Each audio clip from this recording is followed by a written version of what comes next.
Tanvir Hasan Islam school and college Bogura থেকে।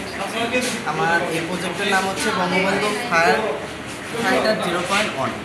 এটা মূলত তৈরি করা হয়েছে ফায়ার সার্ভিসের সুবিধার জন্য। হঠাৎ যদি কোথাও যদি আগুন লাগে সেই ক্ষেত্রে ফায়ার সার্ভিসরা তৎক্ষণিক সেই সংবাদটি পাওয়ার পর করে সেখানে উপস্থিত হয় এবং তারা এই ফায়ার ফাইটার রোবটটি যদি ইউজ করে। এখানে এই গাড়িটি প্রথমে দুইভাবে কাজ করবে। একটা হলো আপনার কারখানাগুলোতে কাজ করবে, আরেকটা আপনার বিভিন্ন ধরনের বাসাবাড়ি বা বিভিন্ন শপিং মল এগুলোতে কাজ করবে। যেটা ফ্যাক্টরিতে কাজ করবে এটা একটু বড় সাইজের হবে। এখানে ভেতরে প্রবেশ করে সেখানে কী পরিমাণ তাপমাত্রা, তাছাড়াও সেখানে কী কী গ্যাস তৈরি হয়েছে এগুলো সব কিছুর একটা তথ্য নিয়ে সেটা তৎক্ষণিক ফায়ার ফাইটারের কাছে পাঠিয়ে দেবে। তারা এই তথ্যগুলোর উপর ভিত্তি করে সেখানে প্রবেশ করে তাদের এক্ষেত্রে যেরকম সেফটি তারা কাজ করতে পারছে, তেমনি এটার সাহায্যে ভেতরে যদি কেউ যদি আটকা পড়ে থাকে তাহলে আমরা খুব সহজেই এটার মাধ্যমে তার একটা জায়গায় অবস্থান করতেছে সেটা ফায়ার ফাইটারকে দ্রুত পাঠানো যাচ্ছে। আর যেটা আমরা যদি বাসাবাড়িতে ইউজ করি, বাসাবাড়িতে এটা ছোটো পরিসরে একটা রোবট হবে।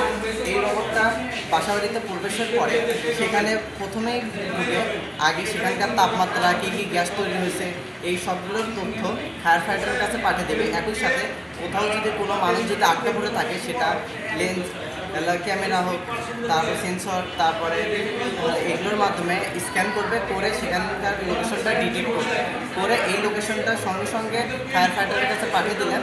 তারা সেখান থেকে ব্যবস্থা নিয়ে আগে ওই লোকটাকে দ্রুত রেস্কিউ করবে। এই প্রজেক্টটা মূলত আমরা এখন ছোট পরিসরে আছে। এটা যদি আমরা বড় পরিসরে তৈরি করি তাহলে এটা আনুমানিক কম খরচের মধ্যে এটা বানানো সম্ভব হবে। যদি এটা বানানো সম্ভব হয় তাহলে ফায়ার ফাইটারদের খুবই উপকারে আসবে, কারণ এটার সাহায্যে ফায়ার ফাইটাররা খুব দ্রুত সময়ে এবং খুব সহজেই মানুষকে রেস্কিউ করতে পারে। এগুলো কি এরপরে আমরা যে এটা মূলত এটা হলো একটা কৃষি টেক। এটা মূল কাজ হচ্ছে আমরা যখন বিভিন্ন ধরনের কলেজ বগুড়া, আমাদের এই প্রজেক্টটার নাম হচ্ছে কৃষিটেক। এই প্রজেক্টের মূলত কাজ হচ্ছে কৃষি জমিতে যে উদ্ভিদগুলো থাকে সেই উদ্ভিদের কী পরিমাণ তাপমাত্রা প্রয়োজন বা তখন ওই উদ্ভিদের ওইখানকার আর্দ্রতা কী পরিমাণ আছে, উদ্ভিদের সার কতটুকু প্রয়োজন, কতটুকু কীটনাশক প্রয়োজন, কোন জায়গায় সার কীটনাশক প্রয়োগ করতে হবে, আমরা এই প্রজেক্টের মাধ্যমে এই সফটওয়্যারগুলোর মাধ্যমে সেই জিনিসটা বুঝতে পারবো। এক্ষেত্রে মূল বিষয়টা হচ্ছে আমার কৃষি জমিতে যদি সেচের প্রয়োজন হয় এবং আমি যদি সেই সেচটা যদি আমি জমির কাছে আমি নেই, আমি অনেক দূরে আছি বা আমি অন্য কোনো জায়গায় আছি, সেক্ষেত্রে এই সেচের আমার জমিতে সেচটা প্রয়োজন হবে। সেখানে আমার মোবাইলে সফটওয়্যারে একটা নোটিফিকেশান যাবে যে আমার জমিতে সেচের প্রয়োজন। তখন আমি ফোনের মাধ্যমে আমার জমিতে সেচটা দিতে পারবো। সেক্ষেত্রে আমার ফোনে যে আমি যদি এখন এটা কাজগুলো এক্সপ্লেন করি তাহলে হচ্ছে আমাদের এখানে প্রথমে যে সেন্সরটা আছে হিউমিডিটি এবং টেম্পারেচার সেন্সর, ওটার মাধ্যমে আমরা এখানে যে তাপমাত্রা এখন দেখতে পাচ্ছি 29°C, এটা একদম অ্যাকুরেট। আর এটা হচ্ছে আর্দ্রতা, বাতাসের আর্দ্রতা হচ্ছে 36%। এটা গেল আমাদের এটা। তারপরে যে আমরা জমিতে সেচ দেওয়ার যদি প্রয়োজন হয়, কৃষক যদি মনে করে জমিতে সেচ দিবে তাহলে সেক্ষেত্রে কি সে শুধু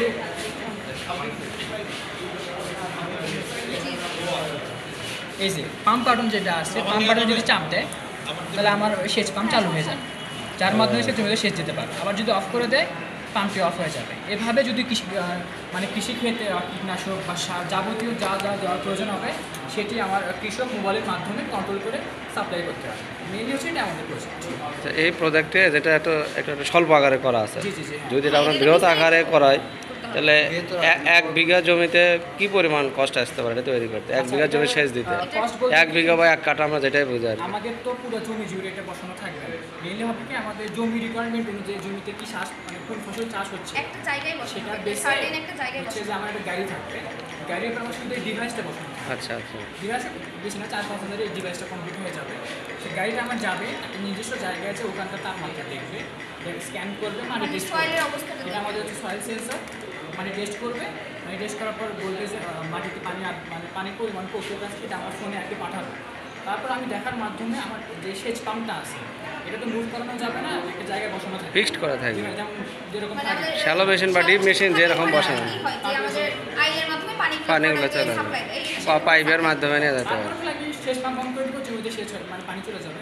তারপরে যদি আমার কীটনাশক বা সার দেওয়ার প্রয়োজন হয়, আমার গাড়িতে একটা কন্টেনার থাকবে যেখানে প্রয়োজনীয় যা দরকার সার বা কীটনাশক বা আগাছা নাশক যাই থাকুক, ওটা আমার স্প্রেয়ারের মাধ্যমে অ্যাপ কন্ট্রোলের মাধ্যমে রিমোট কন্ট্রোলের মাধ্যমে বা অটোমেটিক যেভাবে প্রয়োজন কৃষকের সুবিধা অনুযায়ী জমির ফসল অনুযায়ী ওটা একা কাজ করবে। Thank you. আমি ইয়াকুবিয়া বালিকা উচ্চ বিদ্যালয় থেকে এসেছি, আর আমার প্রজেক্টের নাম হলো green house cultivation and rectification project. এই প্রজেক্টটা হলো এখানে এই পাশে গ্রিন হাউস তৈরি করা হয়েছে, আর এই পাশে অল্প পরিবেশে কীভাবে পশুপালন, মৎস্য চাষ আর ফসলের চাষ করা যায় সেটার একটা এক্সাম্পল হিসাবে এই প্রজেক্টটাকে তৈরি করা হয়েছে। এই তো এখানে পাইপ সেট করা হয়েছে, এই পাইপের মাধ্যমে পানি দেওয়া যাবে, আবার যে বেশি পানিটা থাকে সেটা এখানে রাখার ব্যবস্থা করা হয়েছে। আবার এখানে টারবাইনের মাধ্যমেও কিন্তু বিদ্যুৎ উৎপাদন করা যাবে। আর এই প্রজেক্টটা হলো একটা সোলার সিস্টেম প্রজেক্ট। আমাদের বাসা বাড়িতে দেখা যায় সোলারটা একদিকে হয়ে থাকে, তো সূর্যের আলো এই সোলারের যেই দিকে যাবে সোলারটা ঠিক সেই দিকেই ঘুরবে। এটা কীভাবে?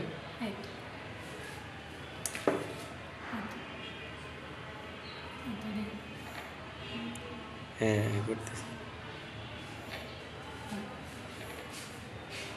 আচ্ছা, এখন যে সোলারটা আছে আর কি বাজারে যেটা পাওয়া যায় সেটা আর এটার মধ্যে পার্থক্য কি? এটার সুবিধা কি ওটার সুবিধা কি? ওইটার সুবিধা হলো একদিকে হয়ে থাকবে। আমাদের প্রজেক্টটা সেন্সর সেট করার মাধ্যমে এটা কিন্তু সূর্যের আলো যেদিকে যাবে সে মুভিং হবে, মুভ করা যাবে না, ঘোরাফেরা করবে। এটার কস্ট কেমন? এটার কস্ট আপনি যেমন ঠিক আছে।